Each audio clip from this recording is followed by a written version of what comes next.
مخصوص نشستوں کے کیس میں الیکشن کمیشن کا وکیل، اٹارنی جنرل اور قاضی مل کر بھی کیس نہیں بنا پا رہے۔ سپریم کورٹ میں مخصوص نشستوں کے کیس کی سماعت کل 1:30 بجے تک ملتوی۔ جسٹس اطہر من اللہ نے ریمارکس دیے، الیکشن کمیشن نے ایک فیصلے کی غلط تشریح کر کے ایک سیاسی پارٹی کو انتخابی عمل سے باہر کر دیا۔ اس پر بات ہونی چاہیے، کیلکولیشن بعد میں آئے گی۔ اس کیس کا بنیادی سوال یہ ہے کہ الیکشن کمیشن ایک بڑی پارٹی کو الیکشن سے باہر کیا۔ الیکشن کمیشن کا وکیل اپنے ہی پرانے فیصلے کا دفاع بھی نہیں کر سکا۔ گزشتہ انتخابات میں باب پارٹی کو KPK میں مخصوص نشستیں کیسے دی گئی تھیں؟ جسٹس عائشہ ملک، باب پارٹی کو نشستیں دینے کا فیصلہ قانون کے مطابق نہیں تھا۔ باب پارٹی کو نشستیں دینے کے معاملے پر کوئی سماعت نہیں ہوئی تھی۔ وکیل، الیکشن کمیشن ایک معاملے پر دو مختلف موقف کیسے لے سکتا ہے؟ جسٹس عائشہ ملک کے ریمارکس۔ بیرسٹر گوہر نے الیکشن کمیشن کے تابوت میں آخری کیل ٹھوکتے ہوئے دلائل دیے۔ انہوں نے ہمیں بطور آزاد امیدوار نشانات 4 بجے الاٹ کر دیے، جبکہ سپریم کورٹ کا فیصلہ رات 11 بجے آیا۔ تحریک انصاف چاروں صوبوں سے الیکشن جیت چکی ہے، امید ہے مخصوص نشستیں ملیں گی۔ پاکستان تحریک انصاف کے قائم مقام چیئرمین بیرسٹر گوہر نے سپریم کورٹ میں مخصوص نشستوں کے کیس کی سماعت کے بعد میڈیا سے گفتگو کرتے ہوئے کہا، 13 جنوری کو ہم سے بلے کا نشان بھی چھینا گیا اور سپریم کورٹ کا فیصلہ آنے سے پہلے ہمارے امیدواروں کو آزاد امیدواروں کے نشانات الاٹ ہوئے، لیکن اس کے باوجود تحریک انصاف چاروں صوبوں سے سیٹیں جیت چکی ہے۔ ہمیں امید ہے مخصوص نشستیں ہمیں ملیں گی۔ اب تک جو سماعتیں ہوئیں، ہم پر امید ہیں کہ مخصوص نشستیں جو کہ 78 ہیں، ان سے 67 خواتین اور 11 نان مسلم ہیں، وہ ہمیں ضرور ملیں گی۔ آرٹیکل D51 بالکل واضح ہے۔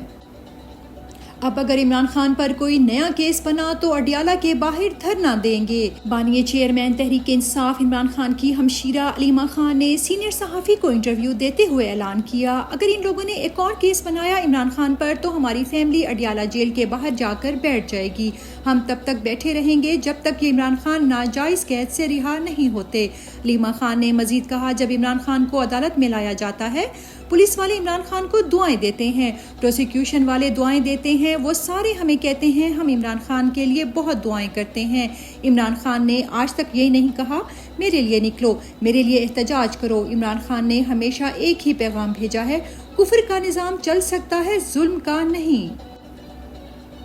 عمران خان کو ویڈیو لنک کے ذریعے عدالت میں پیش کرنے کے متعلق سپرنٹینڈنٹ اڈیالہ جیل سے جواب طلب۔ اسلام آباد کی انسداد دہشت گردی عدالت نے بانی PTI عمران خان اور دیگر کے خلاف تھانہ سنجانی اور I-9 میں درج مقدمات میں 8 جولائی کے بعد کیسز کی سماعت روزانہ کی بنیاد پر کرنے کا عندیہ دیتے ہوئے بانی PTI کی ویڈیو لنک پیشی کے حوالے سے سپرنٹینڈنٹ اڈیالہ جیل سے تحریری جواب طلب کر لیا۔ انسداد دہشت گردی عدالت کے جج طاہر عباس سپرا نے مقدمات کی سماعت کی۔ کئی ہفتے گزر گئے، اظہر مشوانی کے بھائی تاحال اغوا۔ اظہر مشوانی کے 2 بھائیوں کی بازیابی کے لیے درخواست پر سماعت 18 جولائی تک ملتوی۔ لاہور ہائی کورٹ نے پولیس سے بازیابی سے متعلق رپورٹ طلب کر لی۔ سرکاری وکیل نے موقف اختیار کیا کہ مغویان کو بازیاب کرانے کے لیے مہلت دی جائے۔ وفاقی سیکرٹری داخلہ اور IG پولیس کو خطوط لکھے ہیں، اخبارات میں بھی تشہیر کی ہے، مختلف ایجنسیوں سے معلومات حاصل کی، دونوں افراد کا پتہ نہیں چل سکا۔ جعلی مقدمہ میں تحریک انصاف کے 140 کارکنان بری۔ پشاور میں الیکشن سے قبل ریلی نکالنے پر درج مقدمے میں نامزد کارکنان بری۔ جوڈیشل مجسٹریٹ نے PTI کے 140 کارکنان کو بری کر دیا۔ عدالتوں کے اس فیصلے سے ثابت ہو گیا، تحریک انصاف کو الیکشن سے باہر رکھنے کے لیے وسطیت کی ہر حد پار کی گئی۔ بدترین لوڈ شیڈنگ اور بجلی کے زائد بلوں کے خلاف احتجاج۔ جونیا میں غیر اعلانیہ لوڈ شیڈنگ اور زائد بجلی کے بلوں کے خلاف انجمن تاجران کی مکمل شٹر ڈاؤن ہڑتال۔